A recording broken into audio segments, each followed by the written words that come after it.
Pourquoi est-ce qu'il faut faire de si gros travaux dans les Hauts-de-Fagne et qui sont quand même un milieu naturel? Eh bien, il faut remonter un peu dans le temps, donc il faut arriver jusqu'au 19e siècle. C'est à cette époque-là que l'homme a planté des épicéas assez massivement sur le plateau ici. Donc à ce moment-là, il a fallu évidemment drainer aussi toutes ces parcelles, vraiment les assécher.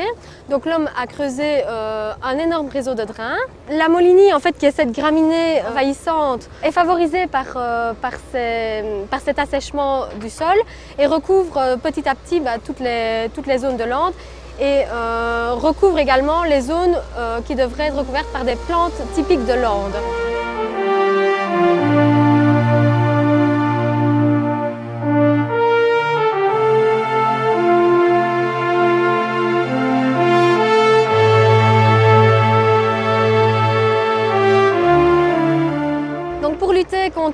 Contre la Molinie. Effectivement, il existe différentes techniques qui permettent de restaurer ces milieux qui sont assez dégradés.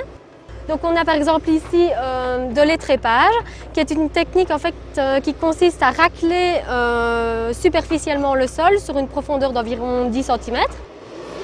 Grâce à l'étrépage, donc toute la matière qui a été traitée est mise en, donc on le voit ici derrière, est mise en andin.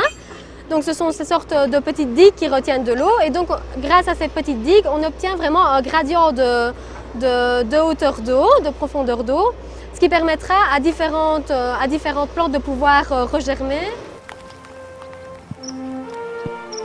Vraiment tout un panel assez riche de plantes.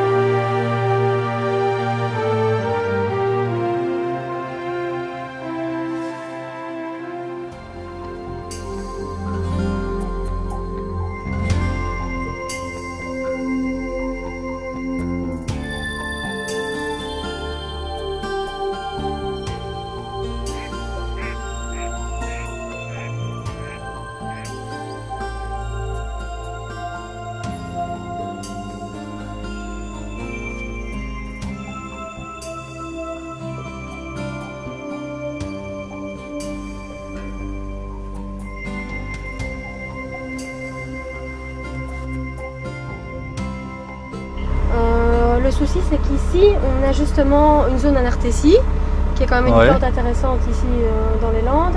Donc, ce que je vais te demander, c'est de ne pas aller dans cette zone-là. Je m'arrête ici. Tu t'arrêtes, oui, tu t'arrêtes justement à ras. Tu prends la Molinie qui est à ras.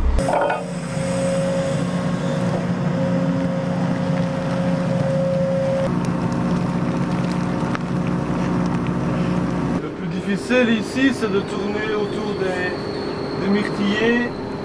Toujours essayer de garder une courbe d'un seul cordon, d'un seul tenant sur l'andin. Et aussi ici sur cette zone-ci, elle est beaucoup plus mouillée, c'est de ne pas s'enterrer surtout.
Voilà.